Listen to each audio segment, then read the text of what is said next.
오늘의 주요 뉴스입니다. HMM이 7,200억 원 규모의 전환 사채를 내일 전량 주식으로 전환합니다.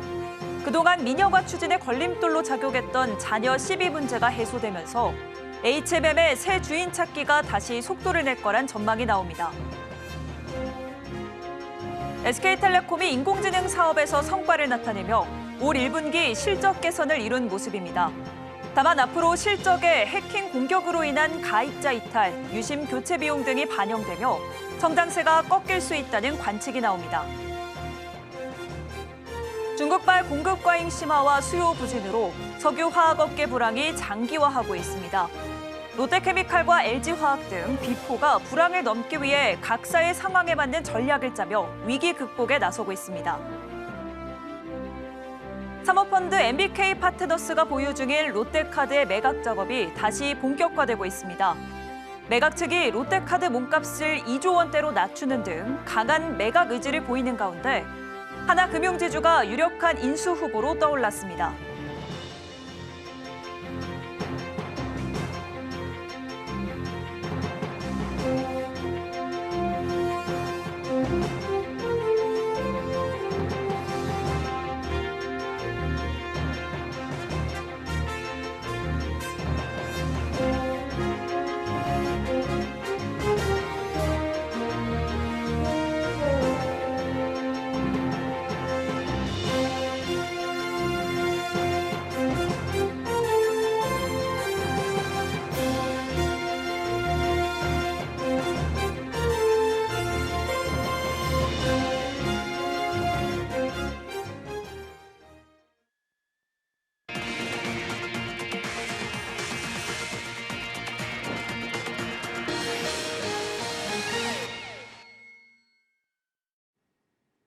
여러분 안녕하십니까? 5월 12일 서울경제 뉴스5 시작합니다.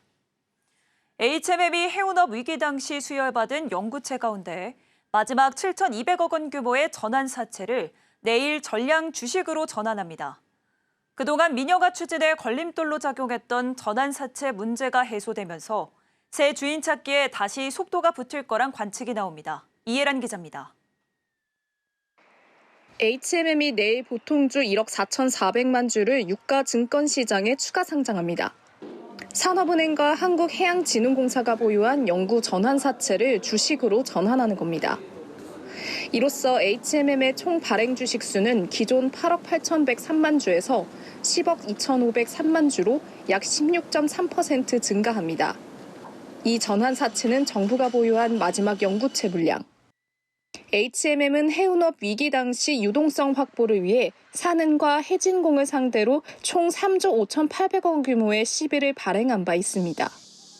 이번 시비 전환으로 양 기관의 HMM 지분율은 각각 36%로 확대되며 합산 지분율은 약 71.7%가 됩니다. 정부의 HMM 지배력이 더욱 강화된다는 뜻입니다. 시비 주식 전환은 기존 주주들의 지분 희석으로 이어질 수 있어 주가 하락 우려도 제기되는데 HMM은 총 2조 5천억 원 규모의 주주 환원 정책을 추진하기로 했습니다. 5천억 원은 배당으로 주주에 환원하고 2조 원은 자사주 매입에 쓴다는 계획.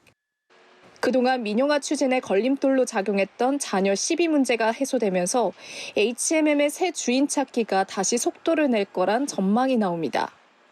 다만 매각가가 2년 전보다 2배 뛴 12조 원으로 추정되고 국적 해운사를 해외 기업에 넘기는 것에 여론이 부정적인 만큼 거액의 인수 대금을 감당할 국내 기업을 찾는 데는 여전히 시간이 걸릴 것으로 보입니다. 서울경제TV 이혜란입니다. SK텔레콤이 인공지능 사업에서 성과를 나타내며 올 1분기 실적 성장을 이뤘습니다. 다만 이번 실적에는 해킹 공격으로 인한 유심 정보 탈취 여파가 반영되지 않았는데요. 2분기에는 가입자 이탈, 유심 교체 비용 등이 반영되며 이 같은 성장세가 꺾일 수 있다는 관측이 나옵니다. 김혜영 기자입니다. SK텔레콤이 올해 1분기 5,674억 원의 영업이익을 거뒀습니다. 1년 전과 비교해 13.8% 늘어난 수치인데 선방했다는 평가입니다. 유무선 통신 가입자 증가와 AI 사업 성장이 실적을 견인했습니다. 다만 향후 실적은 불투명합니다. 유심 해킹 사태 후폭풍이 2분기부터 영향을 미칠 것이란 분석입니다. 한국신용평가는 SK텔레콤의 잠정 손실액을 4천억 원으로 추정하고 있습니다. 유심 교체 비용과 과징금, 고객 보상 등을 포함한 금액입니다. 특히 해킹 사태 이후 약 26만 명의 가입자가 경쟁사로 이탈한 것으로 나타났습니다. 신규 가입 중단에 따라 영업활동 현금 흐름에도 빨간불이 켜졌습니다. SK텔레콤은 지난 5일부터 자사의 직영점과 대리점 등에서 신규 가입과 번호 이동 등을 잠정 중단한 상황입니다.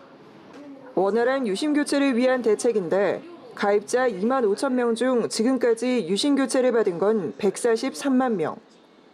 더딘 유심 교체 속도의 영업활동 재개 시점은 미지수입니다. 향후 위약금 면제 여부에 따라 추가적인 실적 감소 가능성이 제기되는 가운데 신용등급에 부정적인 영향을 줄 수 있다는 평가도 나옵니다. 서울경제TV 김혜영입니다. 중국발 공급 과잉 심화와 수요 부진으로 석유화학 업계에 닥친 불황이 장기화되고 있는 분위기입니다. 롯데케미칼과 LG화학 등 국내 주요 석유화학 기업들은 각사에 맞는 전략을 짜며 불황의 파고를 넘기 위해 애쓰고 있습니다. 김효진 기자입니다. 롯데케미칼과 LG화학 등 석유화학업계 빅4가 불황을 넘기 위해 각사의 상황에 맞는 전략을 짜며 위기 극복에 나서고 있습니다. 업황에 더욱 큰 영향을 받는 기초 유분 제품 비중이 높은 롯데케미칼은 비주력 사업 매각에 집중하고 있습니다. 기초 유분의 비중을 낮춰 첨단 소재와 기초 유분의 비중을 7대 3으로 맞춰가고 있는 가운데 자산 경량화 작업인 에센라이트 전략을 통해 재무 건전성도 회복 중입니다. LG화학도 비주력 사업 매각에 집중하고 있습니다. 최근 수처리 필터 사업 매각을 준비하면서 여수 사택 정리에도 나섰습니다. 롯데케미칼과 LG화학은 석유화학 사업 불황에 대비해 새 먹거리로 배터리 소재 사업을 내세웠었는데 배터리 산업이 주춤하자 자산 효율화에 집중하고 있는 모습입니다. 4사 중 유일하게 납사 분해 설비가 없는 금호 석유화학은 합성 고무 사업 중심으로 석유화학 사업에서 선방하고 있습니다. 하나솔루션은 지난해부터 케이블 소재 사업을 확대하고 있습니다. 인공지능 등의 발전으로 전력 소비가 늘어나면서 케이블 소재 시장이 커질 것으로 전망되기 때문입니다. 하나솔루션은 당초 케미칼 부문 PO 사업부가 운영해온 케이블 소재 사업을 지난해 말 신설 와이어앤 케이블 사업부에 넘겼고 올해 초 와이어앤 케이블 사업부를 사업 부문으로 격상시켰습니다. 유럽을 중심으로 북미 시장 등 해외 영업 확장에도 집중하고 있습니다. 기존 신사업으로 내세웠던 태양광 사업은 트럼프의 중국 태양광 모듈 규제로 1분기 반사이익을 거두고 있습니다. 올해 석유화학 빅4 중 영업이익 흑자를 거둔 곳은 LG화학과 금호석유화학, 하나솔루션 3곳. 중국발 공급 과잉이 여전히 해소되지 않은 상황에서 중동발 공급량 확대로 공급 과잉 문제는 여전할 거란 전망이 나옵니다. 여기에 트럼프 행정부의 관세 정책 등 대외 불확실성 확대와 경기 침체로 인한 수요 부진 등 국내 석유화학 업체들은 위기 극복에 총력을 다하는 모습입니다. 서울경제TV 김효진입니다.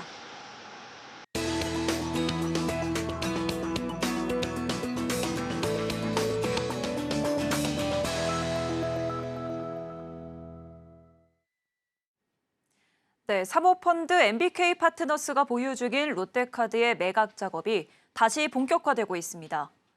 이번에는 매각 측이 몸값을 2조 원대로 조정하는 등 강한 매각 의지를 보이는 것으로 전해지는데요.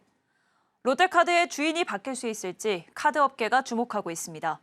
자세한 내용 금융증권부 김도화 기자와 이야기 나눠보겠습니다. 기자님 안녕하세요. 네, 먼저 현재 롯데카드 매각 상황부터 짚어주시죠. 네, 사모펀드 MBK 파트너스가 롯데카드 매각에 본격 드라이브를 건 모양새입니다. 투자은행업계에 따르면 MBK 파트너스는 이달 초 금융지주를 중심으로 잠재 인수 후보들에게 티저레터를 배포하며 매각 절차를 재개했습니다. 티저레터는 매각자가 잠재 인수자에게 매물을 간략히 소개하는 투자 안내문입니다. 이르면 다음 달 초중순 예비 입찰을 시작으로 매각 절차가 본격화될 것으로 보입니다. 이번에는 MBK 파트너스가 매각 희망가를 2조 원대까지 낮춘 것으로 알려졌는데요. 2022년 첫 매각 시도 당시 롯데카드 매각 가격으로 3조 원대를 요구했던 것과 비교하면 MBK 측이 조기 회수를 위해 실질적인 가격 조정에 나섰다는 분석이 나옵니다. 네, 이 가격 조정까지 감수할 정도로 매각의 속도를 내는 이유가 뭘까요? 네, MBK 파트너스가 롯데카드 매각가를 크게 낮춘 데는 자금 회수 압박이 크게 작용한 것으로 풀이됩니다. MBK는 롯데카드를 인수한 지 벌써 5년이 지났습니다. 그동안 기업 가치를 끌어올리려 했지만 경기 침체와 카드 업황 악화로 연체율이 치솟는 등 건전성이 악화하면서 되레 기업 가치의 악재가 이어졌습니다. 최근에는 홈플러스 사태 등으로 국내외 출자자들의 우려가 커지면서 높은 가격에 투자금을 회수하기보다 적기에 매각을 완료하는 데 집중하고 있다는 분석이 나옵니다. 롯데카드의 경우 자산 규모는 증가했지만 조달 비용 증가와 카드론 확대 등으로 건전성이 악화한 상황인데요. 이러한 실적과 시장 상황을 감안하면 매각가를 2조 원대로 조정한 것은 현실적인 판단이라는 평가도 나옵니다. 네, 그렇다면 이번 매각에서 유력한 인수 후보는 어디가 있을까요? 네, 저희가 전문가에게 직접 취재한 결과 가장 유력한 후보는 하나금융지주로 꼽힙니다. 서지용 상명대 교수는 하나카드는 중하위권 카드사로 롯데카드를 인수하면 단숨에 시장 점유율을 끌어올릴 수 있는 기회이기 때문에 인수 가능성이 상대적으로 높다고 평가했습니다. 현재 개인 신용 판매 기준 점유율을 보면요. 올해 1분기 기준으로 신한카드는 약 20%, 삼성과 현대카드는 19%대를 기록했습니다. KB국민카드 16%, 롯데카드 10%, 우리카드 7%, 하나카드 6%대로 나타났습니다. 하나카드가 롯데카드와 합병할 경우 단숨에 전업계 4강 구도로 진입할 수 있는 셈입니다. 언론 보도 등에 따르면 다른 금융지주사들의 참여 가능성도 언급되고 있는데요. 상위권 카드사들은 대체로 소극적인 분위기라는 분석에 힘이 실리고 있습니다. 신한카드는 최근 CEO 교체 이후 비용 절감 기조가 강하고 KB국민 역시 체크카드와 데이터 기반 사업 쪽에 무게를 두고 있습니다. 삼성과 현대는 카드업 자체에 대해 구조적 확장을 꺼리는 보수적인 입장이라는 업계 분석이 나오고요. 우리금융도 보수적인 투자 성향 때문에 카드 인수 우선순위는 낮다는 분석입니다. 결과적으로 하나금융이 유일하게 자금 여력과 전략적 필요성이 맞아떨어지는 케이스로 보입니다. 네, 그렇다면 이 매각이 조기에 성사가 될 수 있을까요? 그건 아직 미지수입니다. 서 교수는 조단위 인수는 카드사들에게 상당한 부담이며 카드업 자체가 수익성이 낮은 만큼 서두르지 않을 가능성도 있다고 예측했습니다. 실제로 카드사들은 기다리면 더 낮은 가격에 나올 수도 있다는 기대감을 갖고 관망하는 분위기고요. 또 하나의 변수는 유통계 기반 고객을 보유한 롯데카드의 고객 품질에 대한 평가인데 최근 트렌드상 충성 고객 확보는 오히려 데이터 기반이나 여행 연계 서비스 쪽이 효율적이라는 판단이 업계에 확산돼 있기 때문에 무리하게 인수에 나서는 곳은 제한적일 것이란 전망입니다. 네, 이번 롯데카드 매각이 어떤 금융지주사에 의해 성사될지 그리고 카드업계 판도에 어떤 변화를 가져올지 주목됩니다. 오늘 말씀 고맙습니다. 감사합니다.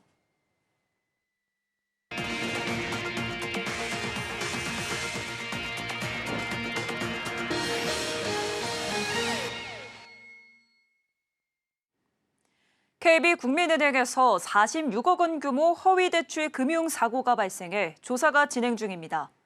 이번 사고는 금융권에서 책무 구조도를 적용하는 첫 번째 사례가 될 수 있어 업계에서 예의주시하고 있습니다. 이연아 기자입니다. KB국민은행이 지난 9일 46억 1,300만 원 규모 허위 대출 금융 사고가 발생했다고 공시했습니다. 국민은행 영업점 직원이 지난해 2월 29일부터 올해 1월 21일까지 장기 미분양 상가 분양자를 허위로 기재하고 이를 담보로 임의 대출을 실행한 사실이 내부 감사를 통해 드러났습니다. 국민은행은 현재 해당 직원을 대기 발령 조치하고 형사고소도 진행할 예정이라고 밝혔습니다. 국민은행은 허위대출 금융사고건에 대해 경찰 수사와 별개로 자체 조사를 마무리한 후 책무구조도에 따른 내부통제 관리 의무 조사에 들어간다는 계획입니다. 업계에서는 올해 금융권 책무구조도 본격 시행 이후 벌어진 첫 금융사고란 점에서 예의주시하고 있습니다. 현재 금융권에서는 내부통제 관리 의무 위반에 따른 제재를 받은 사례는 한 건도 없습니다. 국민은행이 지난해 금융당국에 제출한 책무구조도에 따라 이번 사고 관련 실무자뿐만 아니라 지역 영업그룹 책임자와 준법감시 책임자 등 임원 등도 조사받을 가능성도 제기됩니다. 국민은행 내부적으로는 당혹스러운 분위기가 감지됩니다.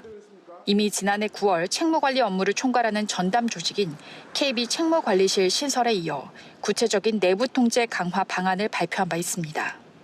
지난해 말부터 국민은행은 채무관리 리스크 매니지먼트 제도를 신설하고 기업금융 인력 중심으로 구성된 지역 영업그룹 내부 통제팀 운영 강화와 이상징후 탐지 시스템 고도화를 통한 사고 예방에 힘을 쏟고 있지만 또다시 금융사고가 발생한 겁니다.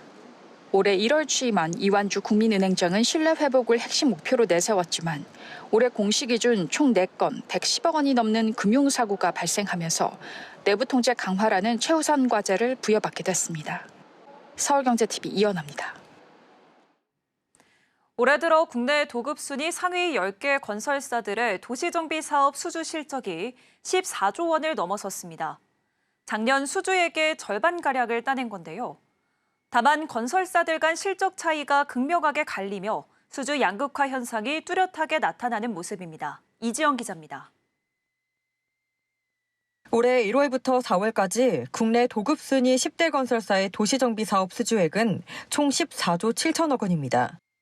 지난해 연간 수주액의 절반을 넘겼습니다. 올해 들어 지금까지 도시정비 수주액이 가장 높은 곳은 삼성물산입니다. 한남 4구역 재개발, 성남 은행주공, 장위 8구역 등 1조 원이 넘는 대형 사업장을 잇따라 수주하며 수주액 5조 원을 돌파했습니다.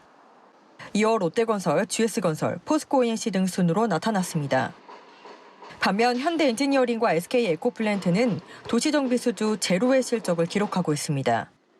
현대엔지니어링은 지난해 총 1조 5천억 원가량을 수주했지만 올해는 아직 단 한 건도 따내지 못했습니다. SK에코플랜트도 상황은 비슷합니다. 지난해 약 1조 3천억 원의 수주고를 올렸지만 올해는 잠잠한 모습입니다. 대신 반도체와 폐기물 처리 등 신사업으로 눈길을 돌린 분위기입니다. 양사 모두 2분기 이후부터 선별 수주에 본격적으로 나서겠다는 전략입니다. 압구정, 여의도, 성수동 등 돈 되는 대형 단지들을 공략한다는 계획인데 이런 곳들은 단순한 가격 경쟁보다 브랜드 파워, 이행 공약, 시공 경험 등이 표심을 이끄는 만큼 건설사 간 수주 경쟁이 치열할 전망입니다. 서울경제TV 이지영입니다. 구글이 미국, 유럽 등에서 잇따라 소송에 휘말리고 있습니다. 재판 결과에 따른 사법 리스크뿐 아니라 비용 부담도 만만치 않은데요. 소송에 대응하느라 막대한 비용을 쓰는 통에 실적 타격을 피하기 어려울 거란 관측이 나옵니다. 이수빈 기자입니다. 구글이 잇따라 사법 리스크에 휘말리고 있습니다. 구글은 지난 9일 이탈리아의 상품 가격 비교 사이트 운영사 몰티플라이로부터 약 4조 7천억 원의 손해배상 청구 소송을 당했습니다. 몰티플라이 측은 구글이 시장 지배적 지위를 남용해 자체 쇼핑 서비스를 경쟁 비교 웹사이트보다 우대했다고 주장했습니다. 구글은 법적 대응에 나서겠다고 밝혔지만 반독점 재판에서 잇따라 패소하고 있는 만큼 이번에도 질 가능성이 크다는 게 업계 분석입니다. 구글은 소송 합의에도 막대한 비용을 지불하고 있습니다. 최근 데이터 수집 관련 소송을 취하하는 조건으로 미국 텍사스주에 약 1조 9,600억 원을 지급하기로 합의했습니다. 개인정보 침해와 관한 사안에서 한 개의 주가 구글로부터 받아낸 최대 규모의 금액입니다. 텍사스주는 2022년 구글이 사진첩 앱, 인공지능 비서인 구글 어시스턴트 등 서비스를 통해 텍사스 주민들의 얼굴, 목소리 등 생체 데이터를 무단 수집했다며 소송을 제기한 바 있습니다. 미국에서 구글의 독점적 지배력에 대한 규제는 점점 거세지는 분위기입니다. 지난달 미국 연방법원은 온라인 광고 기술 시장에서 구글이 독점적 지위를 남용했다며 법무부의 손을 들어줬습니다. 앞서 지난 5일 미 법무부는 법원에 제출한 소장에서 구글이 광고 거래소인 에드엑스 사업을 즉각 매각하도록 명령해달라고 요청했습니다. 지난해 8월에는 워싱턴 DC 연방지방법원이 구글이 온라인 검색 시장을 불법적으로 독점하고 있다고 판결해 구 독점 해소를 위한 재판이 진행 중입니다. 구글의 모회사 알파벳은 지난달 광고 매출 호조에 힘입어 1분기 호실적을 기록한 상황. 그러나 업계에선 구글이 각종 재판에서 패소하고 벌금을 물게 될 경우 부담해야 하는 비용이 연매출의 10%를 넘길 수 있다고 보고 있습니다. 이럴 경우 실적 타격도 피하기 어려울 거란 관측이 나옵니다. 서울경제TV 이수빈입니다. 백종원 대표이사의 각종 논란과 더불어 더본코리아의 주가가 급락세를 이어가자 주주들의 원성이 높아지고 있습니다. 특히 지난해 말 상장 당시 청약에 참여했던 개인 투자자들의 손실이 눈덩이처럼 커지자 비판의 화살은 성공 수수료까지 두둑히 챙긴 발행 주관사로 향하고 있습니다. 제 역할을 하지 않고 단순 흥행에만 관심을 둔 채 제 입속 챙기기에 급급하다는 지적이 터져나오고 있습니다. 김보연 기자입니다. 지난해 11월 유가증권 시장에 상장한 더본코리아. 상장 첫날 반짝 상승 이후 줄곧 하락세를 이어가더니 결국 주가는 올해 들어 공모가인 34,000원을 한 번도 넘어서지 못한 채 2만 원 중반대까지 밀린 상태입니다. 청약 당시 67만 명이 넘게 몰리면서 증거금만 12조 원 가까이 모였는데 이와 비교해 상장 이후 성적표는 그야말로 처참한 수준. 복수 증권사를 통해 더본코리아 주식을 보유한 투자자 99%가 손실을 보고 있는 상황. 이렇자 백 대표의 논란을 떠나 상장 당시 기업 가치가 적정하게 평가됐냐는 지적이 나오고 있는 가운데 상장을 주관한 공동대표 주관사들 역시 책임에서 자유롭지 못한 것 아니냐는 볼멘 소리가 터져나옵니다. 이들은 상장 과정에서 인수수수료만 총 공모금액의 3.8%를 챙겼고 이와 별개로 공모금액의 1%에 해당하는 성과수수료를 더 받았습니다. 업계 최고 수준으로 금액으로 보면 50억 원에 가깝습니다. 주관사들은 높은 수요 예측 경쟁률, 높은 공모가로 많은 자금을 조달할 수 있는가 등 단순 흥행에만 초점을 맞추는 분위기. 그러다 보니 투자자들의 분노는 최고 수준의 수수료율을 받으면서 막대한 수익을 챙긴 주관사들로 향하고 있습니다. 더본코리아의 수수료율은 최근 유가증권 시장에 상장한 기업들을 모두 살펴봐도 이례적으로 높은 수준. 공모 규모가 비슷한 서울보증보험의 경우 0.45%였는데 공기업 특성을 고려해도 현저히 높습니다. 주당 평가가액 대비 할인율도 상하방 모두 가장 높습니다. 지난 2020년 코스피 시장에 직상장한 유일한 치킨 프랜차이즈 기업인 교촌 FN과 비교해도 과대 계산이란 분석이 나옵니다. 이외에 핵심 사업이 겹치지 않는 비교 기업군 적정성에 대한 의문도 제기됩니다. 높은 수수료율은 희망 공모가를 최대치로 부풀려준 것에 대한 반대급부라는 게 금융투자업계의 중론입니다. 상장 이후 불거질 수 있는 리스크보다 장밋빛 전망을 과도하게 홍보했다는 지적. 실제 증권신고소상엔 백종원 오너 리스크, 프랜차이즈 성장 한계 및 상폐 사례 가능성 등이 적시되어 있습니다. 한편 상장 주관사로서 한국투자증권과 NH투자증권은 모럴 해저드에 대한 지적이 끊이지 않고 있습니다. 이따르는 고평가 논란에 상장 후 주가 급락으로 투자자들이 상당한 손실을 입는 상황에서도 높은 인수수수료를 수취하거나 주식을 매도하는 사례가 반복된다는 지적입니다. 서울경제TV 김보연입니다. 경남 사천시가 지난 10일 시청 앞 광장에서 통합 30주년을 기념하는 행사를 열었습니다. 사천시는 2025년을 사천 방문의 해로 선포하며 본격적인 지역 관광 활성화에 나선다는 전략인데요. 보도에 이은상 기자입니다. 최근 통합 30주년을 맞은 경남 사천시. 1995년 도농복합 형태로 새로운 시를 만드는 정부 정책이 과시화되며 당시 삼천포시와 사천군이 통합해 출범했는데 지난 30년간 지속적인 성장을 이뤄냈습니다. 우주항공청 유치와 사천 바다 케이블카 설치 등 우주항공산업과 해양관광을 양축으로 성장 동력을 마련하고 있습니다. 사천시는 지난 10일 시청 앞 광장에서 통합 30주년의 발자취를 돌아보는 기념 행사를 열고 다양한 기념 사업도 추진하기로 했습니다. 통합 30주년 기념 사업은 단순히 일회성 행사에 그치지 않고 지속적으로 공동체 의식을 강화하고 소통과 합을 통해 시민 여러분과 함께 사천시의 미래를 이뤄가겠다는 의미가 담겨 있습니다.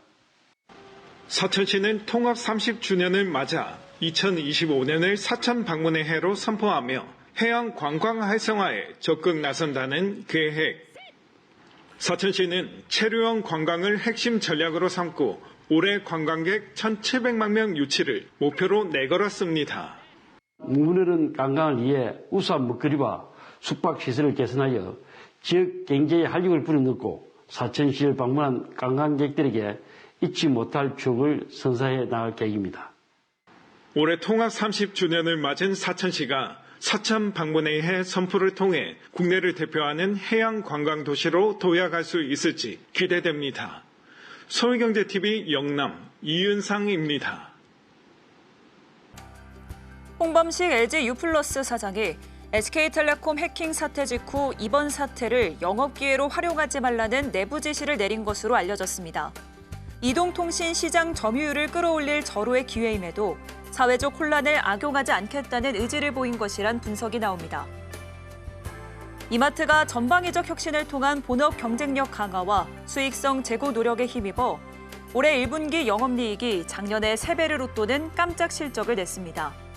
이마트는 가격, 상품, 공간 혁신을 통해 수익성 중심의 안정적인 성장을 이어간다는 전략입니다. 회사 돈을 횡령해 비자금을 조성한 혐의로 재판에 넘겨진 장원준 전 신풍제약 대표에게 실형이 확정됐습니다. 대법원 2부는 특정 경제범죄 가중처벌법상 횡령 등 혐의로 기소된 장 전 대표에게 징역 1년 6개월을 선고한 원심 판결을 확정했습니다. 중소기업계가 제21대 대통령 선거를 앞두고 최저임금제도, 중대재해처벌법, 주 52시간제 등 3대 노동 문제를 차기 정부가 최우선으로 해결해야 한다고 목소리를 높였습니다. 한국 경제의 기반이 되는 제조업의 부흥과 대중소기업, 수도권, 비수도권 양극화 해소에도 적극 나서야 한다는 지적입니다.